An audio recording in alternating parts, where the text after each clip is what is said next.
Breaking news చూస్తున్నాం. తైవాన్లో ఉదయం భారీ భూకంపం సంభవించింది. భూకంప తీవ్రత రిక్టర్ స్కేల్పై 2.7.2గా నమోదైనట్లు తైవాన్ భూకంప అధ్యయన కేంద్రం ప్రకటించింది.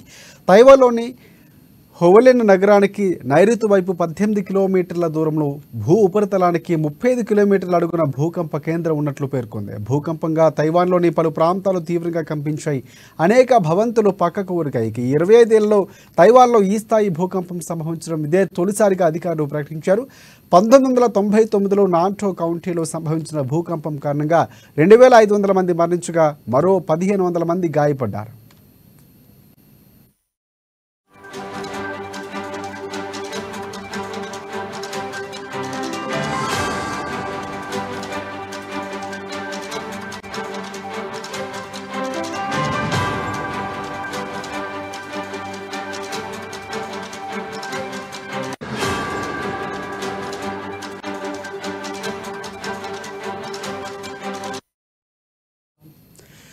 కాగా ఈ భూకంప తీవ్రత రిక్టర్ స్కేల్పై 7.4గా ఉన్నట్లు అమెరికా జియోలాజికల్ సర్వే పేర్కొంది. ఇక రాజధాని తైవాన్తో పాటు పలు ప్రాంతాల్లో పలుమార్లు భూమి కంపించినట్లు వెల్లడించింది. భూకంపం నేపథ్యంలో రాజధాని తైపీతో పాటు తైవాన్లోని పలు ప్రాంతాల్లో రైలు సర్వీసులు రద్దు చేశారు.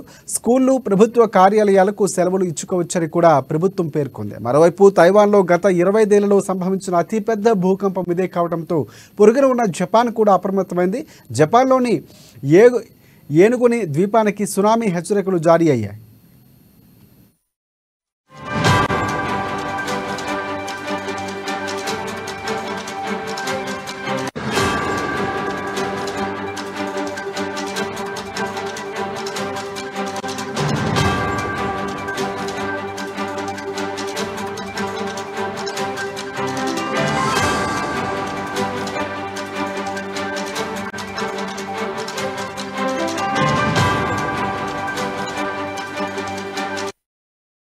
ఇక జపాన్లోని ఒకినావా ప్రిఫెక్చర్లోని తీర ప్రాంతాలకు జపాన్ మెటియోరాజికల్ ఏజెన్సీ సునామీ హెచ్చరికలు జారీ చేసింది. నైరుతి కోస్తా తీరంలో సముద్రంలో 3 కిలోమీటర్ల ఎత్తు వరకు ఎగిసిపడే అవకాశం ఉందని పేర్కొంది.